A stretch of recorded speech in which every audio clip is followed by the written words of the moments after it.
And it's red in the center and blue all around, with a ribbon of gold in between.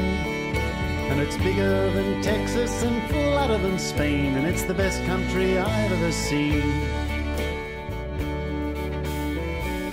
The Coorong, a nature-rich marine jewel set between mainland South Australia and the Young Husband Peninsula, where professional fisherman Gary Hera-Singh spends most of his working life catching the highly coveted Coorong mullet, just as popular with pelicans as it is with discerning metropolitan markets. But when conditions are right, he loads the boat up with net and heads for the open ocean. It's a bumpy ride, but not unpleasant, running between the southernmost of the barrages and the peninsula sandhills to base camp, where the gear is transferred to a four-wheel drive for the short trip over the sandhills to the infamous mouth.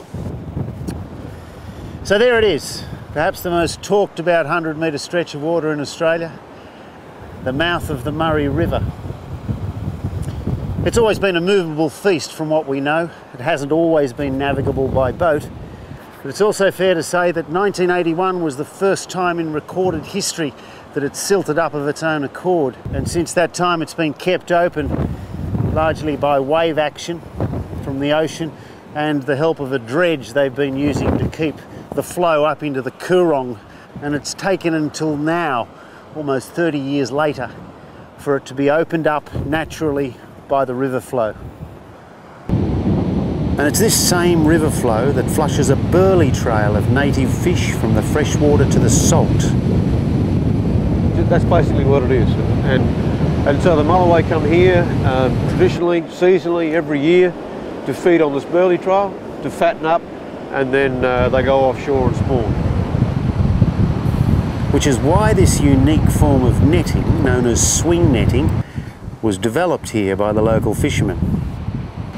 Traditionally, the fishermen used to drop the net in, have one end tied to a rope and then tied to either horse and dray or an old vehicle, and then let the current take the net out the Murray mouth.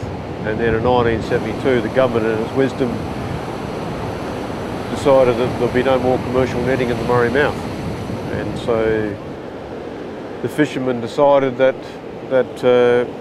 there must be another way of getting the net out into the ocean from the beach, and someone had learnt that there were rips, and then slowly evolved from there that they got the net into a rip with favourable weather conditions. How is it out there, John? Cold. So this is not an ideal day. Some days you get a nice rip to send it out? Yeah, some days it'll go out straight away, just swim it out just a little bit, and then shoot straight out with the rip. What are we targeting? Mostly mulloway, but also like occasional bronze whaler. Our record for a net of this type is 990 kilos of jewfish or mulloway, and 15 bronze whalers all in one net. But it's not looking all that promising today, with the rips conspicuous by their absence and the net languishing almost at our feet.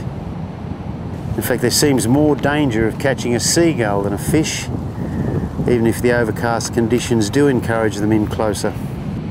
Yeah, look, there'll be small ones in close, but we're after the bigger fellas, of course, anything over a metre.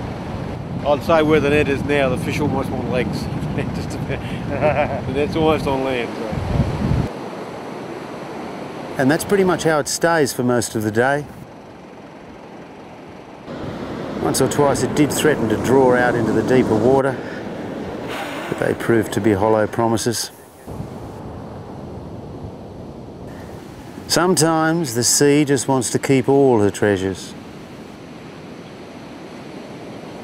And not surprisingly, when the net came in, there wasn't much to show for the day's toil. A nice snapper, a few mulloway, but not even enough to give the pelicans a feed this time. And it's red in the center and blue all around, with a ribbon of gold in between. And it's bigger than Texas and flatter than Spain, and it's the best country I've ever seen.